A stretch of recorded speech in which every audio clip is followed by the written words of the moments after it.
Setelah sarapan, Kina mengikuti Ezra pergi ke kantor dengan gembira.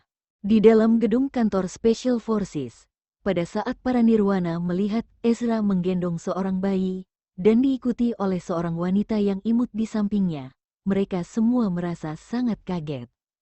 Baru sebulan saja tidak ketemu, apa yang telah dialami oleh Tuan Letnan Jenderal?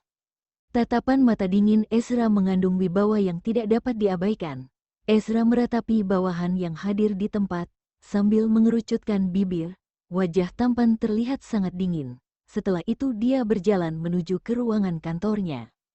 Kina menahan nafas, mengikuti Ezra dari samping dengan deg-degan. Dia dapat merasakan suasana keseriusan dan kesepian yang di sekeliling, sehingga jantungnya berdetak kencang karena ketegangan ini. Terakhir kali, ketika Ezra membawa dia datang ke sini, sepertinya tidak terlihat seperti sekarang. Setelah berjalan masuk ke dalam ruangan Ezra, Kina menghelakan nafas panjang sambil menepuk dadanya. Ezra memperhatikan gerak-gerik Kina dan tersenyum padanya. Ini hanya formasi yang sangat biasa saja, mungkin karena bawahannya merasa kaget ketika melihat dirinya membawa si kecil datang ke kantor, sehingga menakutkan Kina. Ezra berjalan ke arah meja kantor dan duduk menyalakan komputer dengan tenang, kemudian menoleh ke arah Kina dan berkata, "Kina, bantu membuat secangkir kopi hitam untukku, biji kopi dan peralatan lain ada di pantry." "Oh, baiklah." Kina langsung menjawab. Melihat ke arah yang ditunjuk oleh Ezra, Kina langsung melihat pantry.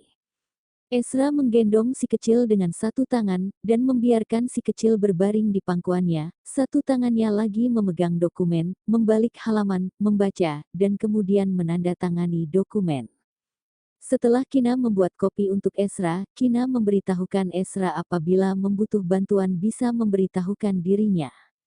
Akan tetapi Ezra tidak membutuhkan bantuannya, paling-paling ketika bawahannya mengantar dokumen, meminta Kina untuk menerima, atau meminta Kina mengambil beberapa dokumen di lemari saja, pekerjaan yang sangat mudah, tidak terlalu berat. Tata letak ruangan kantor di sini hampir sama dengan ruang baca yang di rumah. Kina dapat membantu Ezra mencari dokumen dengan mudah. Menjelang jam makan siang, si kecil menangis karena kelaparan. Pada saat Ezra mendengar, langsung meminta Kina membawa si kecil ke ruang istirahat pribadinya untuk menyusuinya. Beberapa saat kemudian, setelah ajudan Mark yang memikul tanggung jawab berat mengetuk pintu, berjalan masuk ke dalam ruangan, kemudian memberikan hormat.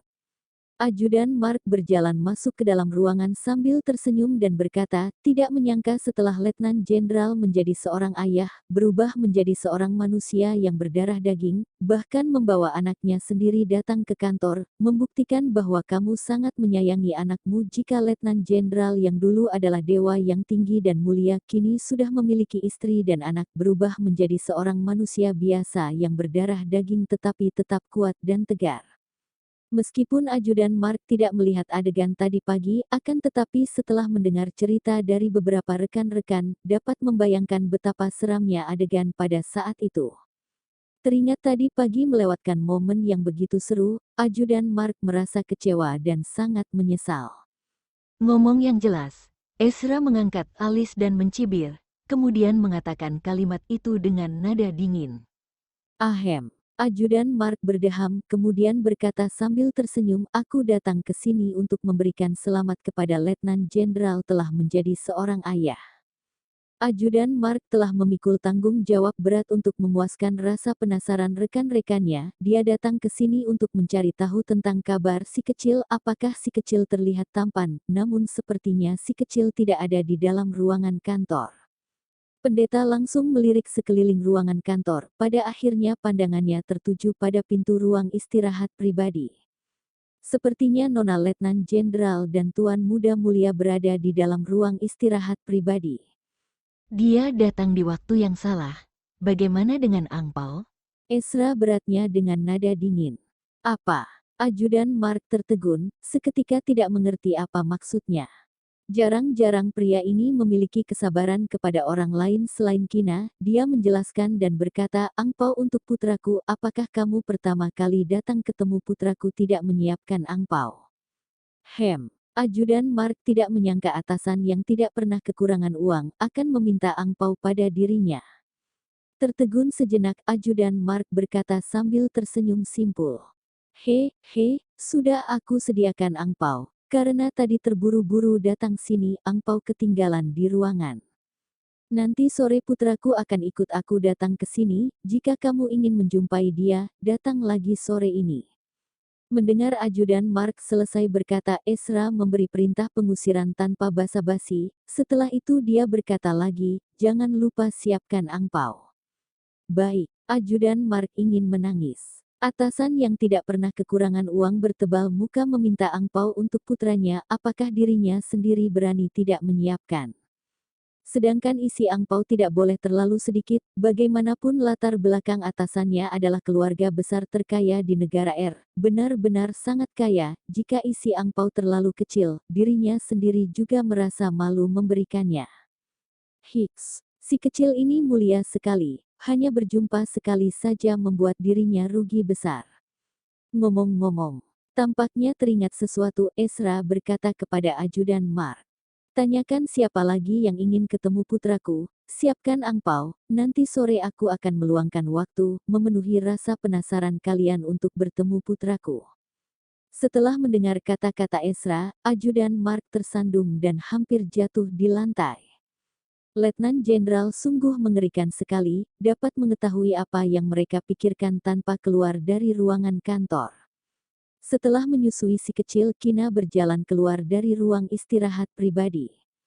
Ezra, apakah tadi ada yang datang ke sini? Kina bertanya. Karena pintu ruangan istirahat tidak tertutup rapat, secara samar-samar Kina mendengar suara Ezra sedang berbicara dengan seseorang.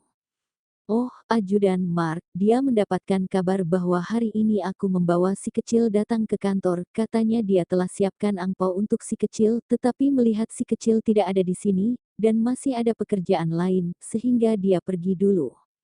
Ezra berkata sambil membalikkan kenyataan tanpa rasa malu. Oh. Setelah mendengar kata-kata Ezra, Kina menganggukkan kepala, dan tidak lanjut berkata lagi. Begitu si kecil mencium bau ayahnya, langsung berpura-pura menangis dan melambaikan kedua tangannya di udara ingin kembali ke pelukan ayahnya.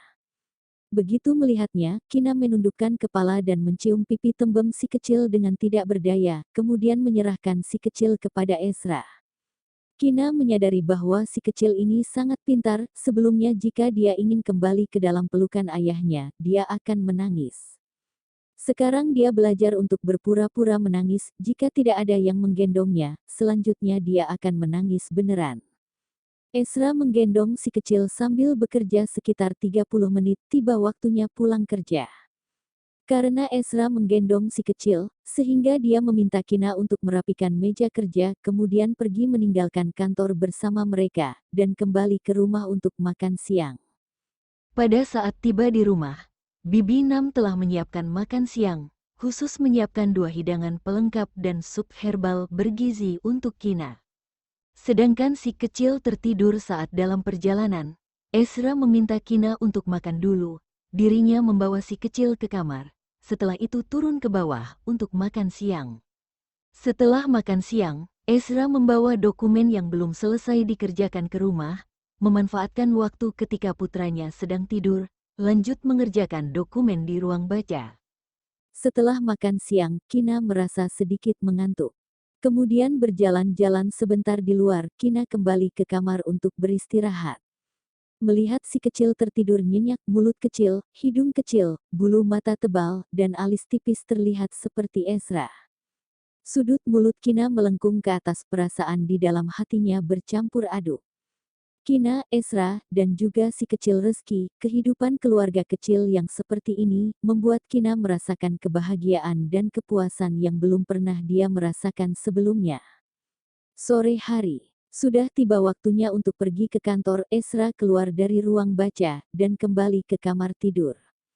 Melihat adegan indah istri dan anaknya sedang tertidur nyenyak, dia merasa tidak tega untuk membangunkan istrinya. Setelah melihat jam, Ezra menebak bahwa putranya akan tidur kurang lebih 1,5 jam lagi. Pada akhirnya, dia meninggalkan sebuah catatan di meja, kemudian pergi ke kantor. Ketika Kina bangun, waktu sudah menunjukkan pukul 3 sore. Dan si kecil sudah bangun juga, meratapi dirinya dengan sepasang mata hitam dan bulat. "Clayton, sejak kapan kamu bangun?" Kina berkata dengan nada halus. Tentu saja, Kina mengetahui bahwa putranya tidak mengerti apa yang dia katakan, bahkan tidak mungkin menjawabnya. Si kecil meratapi Kina beberapa detik kemudian mengerucutkan bibir, tampaknya akan menangis. "Kina, mengapa sebelum dirinya bangun, si kecil dapat berbaring diam di tempat tidur, tetapi setelah dia bangun, si kecil ini mulai menangis?" Untuk membuktikan dugaannya benar atau tidak, sehingga Kina langsung memejamkan mata. Beberapa saat kemudian, karena tidak mendengar suara tangisan, Kina melirik dengan satu mata, melihat si kecil masih mengerucutkan bibir, tetapi tidak menangis, dan tetap meratapi dirinya dengan sepasang mata hitam dan bulat. Kina berkata di dalam hati, akhirnya mengetahui cara menangani si kecil ini. Kina berpikir sambil memejamkan mata, kemudian tertidur lagi. Tidak tahu berapa lama, Kina terbangun karena suara tangisan putranya. Si kecil menangis sambil mengusapkan wajahnya di dada Kina, tangan kecilnya menarik-narik pakaian Kina. Terlihat seperti makanan telah sampai di mulut, namun tidak bisa dimakan. Kina mengetahui bahwa si kecil pasti sudah lapar, sehingga dia bergegas bangun dan menggendong si kecil, kemudian mengangkat baju dan menyusuinya. Si kecil terisak-isak sambil mengisap ASI, meratapi Kina selama beberapa detik dengan tatapan berkaca-kaca, kemudian lanjut minum susu, tangan kecilnya masih menarik pakaiannya, seolah-olah takut makanannya akan lari ketika dia melepaskan tangannya. Setelah menyusui si kecil, Kina mengambil ponsel yang terletak di meja samping, dan dia menemukan sebuah catatan kecil yang ditinggalkan oleh Ezra. Menyuruh Kina untuk menelpon dirinya ketika si kecil sudah bangun, dia akan menjemput mereka ke kantor.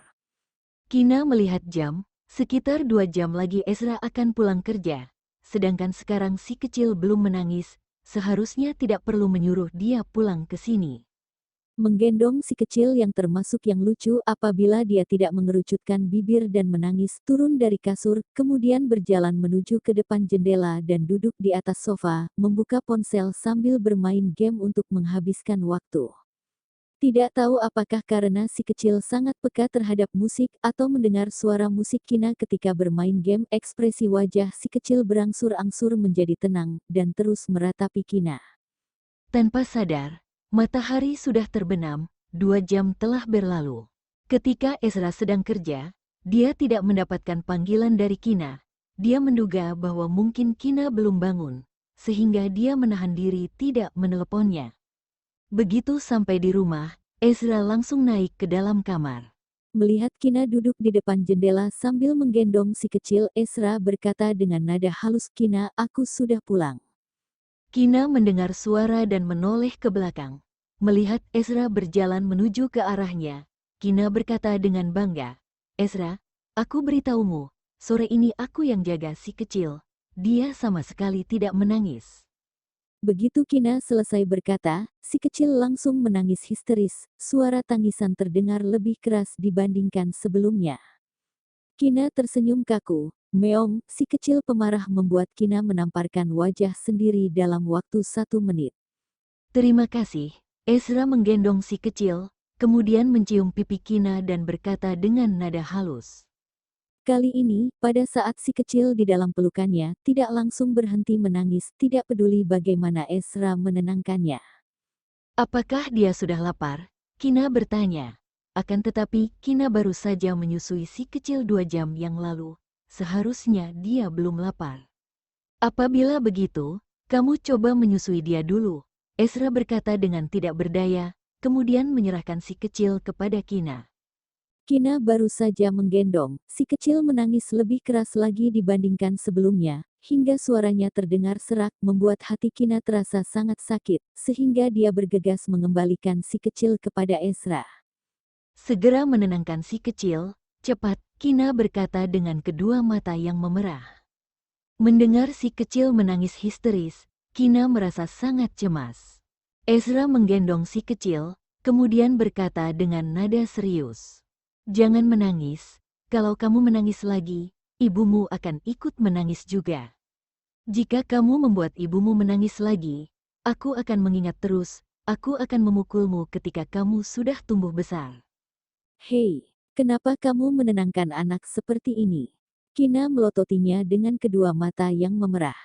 Sebenarnya, karena Clayton tidak menjumpai ayahnya selama beberapa jam sejak dia bangun, karena dia merindukan ayahnya. Ketika melihat ayahnya muncul di hadapannya, sehingga si kecil tiba-tiba menangis.